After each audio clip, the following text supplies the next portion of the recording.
আগামীর বাংলাদেশে আওয়ামী লীগ হাসিনার চেয়েও আপনাদের অবস্থা নিকৃষ্টভাবে আরো খারাপ হবে।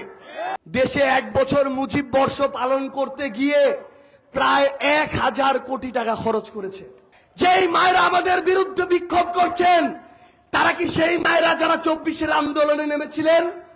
যেই ছাত্রদল যুবদলের ভাইরা আমাদের এই প্রতিবাদের জন্য বঞ্চিত করছেন আপনারা কি সেই ভাইরা যারা 24-এ আমাদের সাথে কাঁধে কাঁধ মিলিয়ে লড়াই করেছিলেন?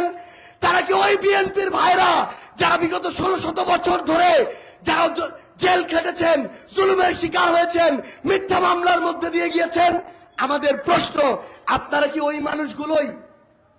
নাকি আপনারা তারা না?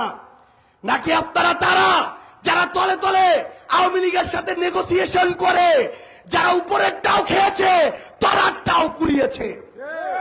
আমরা স্পষ্ট করে জানতে চাই, আওয়ামী লীগের আমলেও সুবিধাভাগী এরকম অনেক নেতাকর্মী ছিল বিভিন্ন দলের, যাদের গাড়িতে শুধু পতাকাটা ছিল না, কিন্তু ওই তথাকথিত সুবিধাবাদী বিএনপির কিছু নেতা খেতা তারা আওয়ামী লীগের সাথে মিলে একই সাথে লুটপাট করেছে, ব্যবসা করেছে, ক্ষমতাকে ভোগ বিলাস করেছে।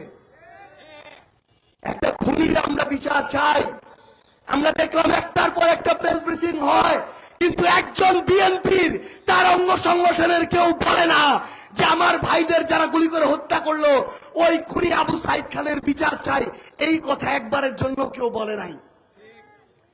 তারা স্লোগান দিচ্ছে, এনসিপি কে তারা সেখানে অবাঞ্ছিত ঘোষণা করেছে, কিন্তু তারা একবারও বলল না আমার ভাইয়ের হত্যাকারীর বিচার চাই, একবারও বলে নাই। তাহলে আমরা তাদের কাছে জানতে চাই আপনারা কারা?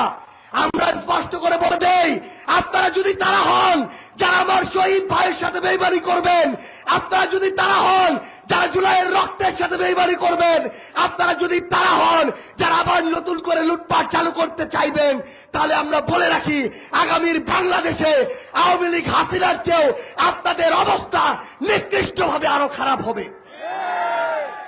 এই বাংলাদেশে এগুলার আর জায়গা হবে না। আপনি অবাঞ্ছিত করেন, আপনি বিক্ষোভ মিছিল দেন, কোনো লাভ নাই।